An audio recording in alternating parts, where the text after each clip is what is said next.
and our creativity. Come on. Sometimes it's easy to feel like I've given all I got. Is there anything more? I get down, get stuck, boxed in, locked up. I gotta get moving, moving. Gotta get moving, moving. And all I see right in front of me are endless possibilities. Birds flying high and the planets in the sky. So creative, so innovative. How the river flows and how the grass grows. So creative, so innovative.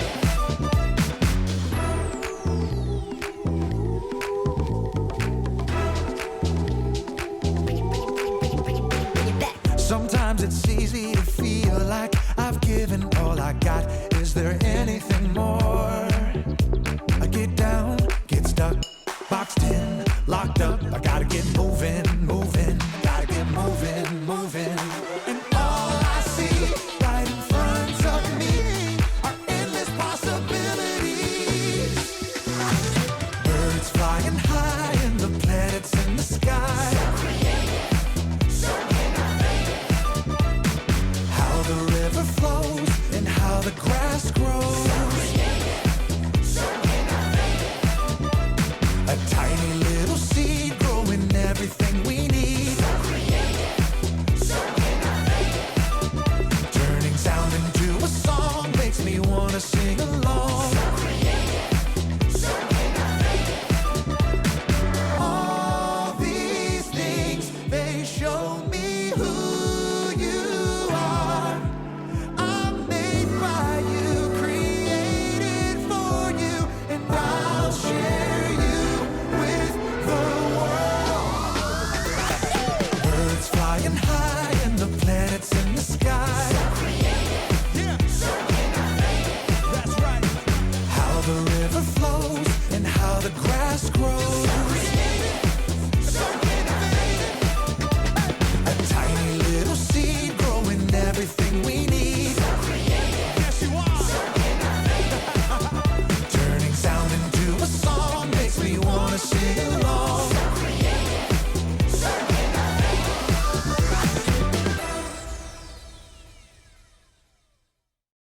Ooh, yellow is such a happy color. Hey, green, don't be jealous of how happy yellow is. You're just as awesome. Welcome to Story Lab. This week, we're talking about creativity, while we take a look at the story of a prisoner who used what God gave him to solve a huge problem. Hello, Red.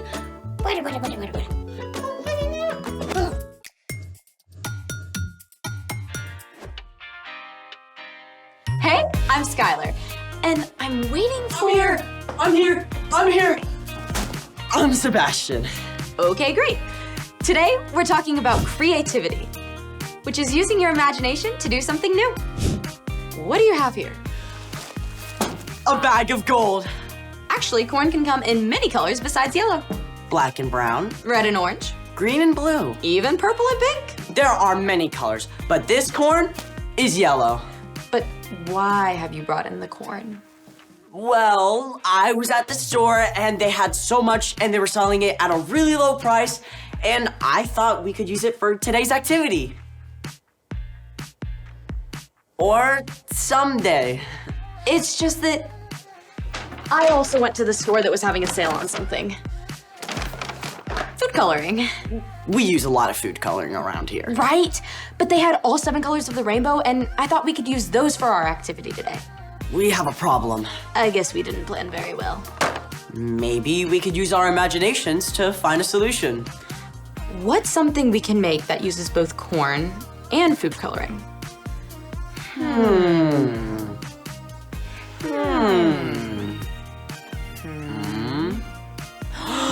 Rainbow popcorn! Let's make it! The first thing we need to do is Pop this corn. Whoa, never saw popcorn pop that fast. pop your popcorn however you like to do it in your home. Then separate it into containers for each color you want to use.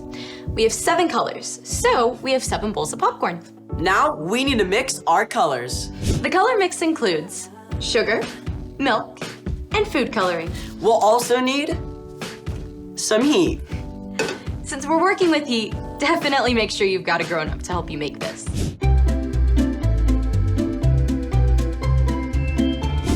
Let's mix our colors.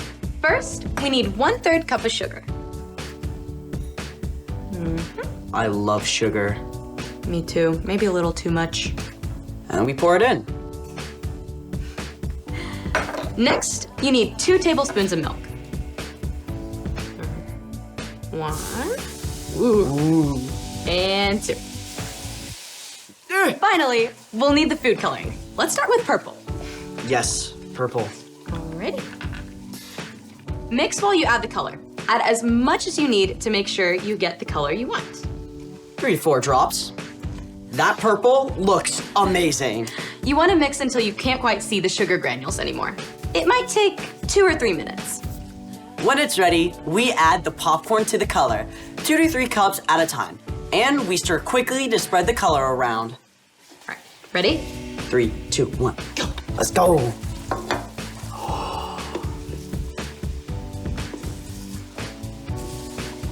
You're gonna want to do more of a folding motion rather than a stirring. Wow, this looks delicious. Can we eat it now? We actually have to wait for the sugar to cool and harden.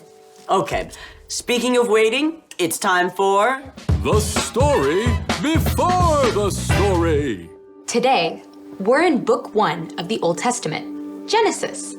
God created this amazing world, but people turned away and broke their relationship with God. But God had a creative plan. God promised to restore people to relationship through Abraham and Sarah's family. One of Abraham's great-great-grandsons was Joseph. God had given Joseph a gift for understanding dreams, but this gift got him into trouble with his brothers. Long story short, they sold him to be enslaved in Egypt. Even worse, Joseph was lied about and thrown into Pharaoh's prison. But God had also given Joseph the gift of wisdom and the ability to lead others. So, even though he was in prison, Joseph was placed in charge of all the other prisoners. Which is where our story starts. Take it away. Hey everyone, I'm Erica. Hey, Erica. Joseph must have felt like he had a world of problems on his back, but he was about to face a challenge bigger than being in prison. In fact, this challenge was bigger than the whole country of Egypt, but God had been preparing Joseph for many years. One day, Joseph saw that 2 of the other prisoners were upset. What's wrong? Are you okay? We both had dreams last night that have left us confused. Yeah, we can't figure them out. Because of his gift from God, Joseph was able to understand what the dreams meant, and everything Joseph told the 2 men came true. One of the men, the Pharaoh's drink taster, was released from prison just 3 days later. Before he left, he promised to tell Pharaoh about Joseph. But the drink taster forgot. Years went by. Yes, years. Joseph continued to serve faithfully in the prison. One day, Pharaoh himself had 2 dreams that he could not figure out. Can no one tell me what these dreams mean? Pharaoh had asked all the magicians and wise men of Egypt to help him, but none of them could offer an explanation. Oh, great Pharaoh, I've just remembered. 2 years ago, you were angry and put me in prison. While I was there, I had a dream, and a young Israelite man told me what it meant. Everything he said came true. Guards, bring me this Israelite at once. Joseph was given clean clothes and a haircut and presented to Pharaoh. I've heard you can interpret dreams. I can't do it. My God is the one who knows what dreams mean. Good enough for me. Here is my first dream. I was standing at the edge of the Nile River. 7 healthy cows came out of the water and started to eat. Then 7 bony, unhealthy cows came out of the water and ate the healthy cows, but stayed just as bony as they were before. Pharaoh also explained the second dream, in which the same thing happened with heads of grain. Now, young man, what do you say? God had given Joseph a gift, and Joseph had practiced for many years. He was ready. Both of Pharaoh's dreams mean the same thing. God is showing you the future. The 7 healthy cows and heads of grain represent 7 years where you will have plenty of food to harvest, more than you'll need. And the 7 skinny cows and dried up heads of grain represent 7 years of famine and hunger. Then, God gave Joseph a creative idea. You should find a man who is wise, understanding, and trustworthy. Put him in charge of all the food in Egypt. During the 7 years of plenty, he should gather and store it up. Then, during the years when there is very little, you'll have plenty to share. Pharaoh looked at Joseph in amazement. I think you are that man. Your God, who has given you this understanding, will be with you. So, I will make you second in command of all of Egypt. Joseph was given finer robes and even Pharaoh's official ring. He had been enslaved or in prison for more than 10 years, yet now he was the second most important person in the whole land. During the next 7 years, Joseph traveled all over, making sure grain was stored up. Huge amounts of grain. So much grain, they couldn't even count it. Then, the famine came. No one could find enough to eat in Egypt or the lands beyond. People came from everywhere to beg Pharaoh for food. And he sent them to Joseph, who provided what each family needed to live. Even Joseph's own family came from Canaan in search of food. And in the end, the creativity God gave Joseph helped save Joseph's family from starvation too. The end. So, was this a brand new way of storing food that Joseph invented? Well, the Egyptians have never needed to store up this much food for so long.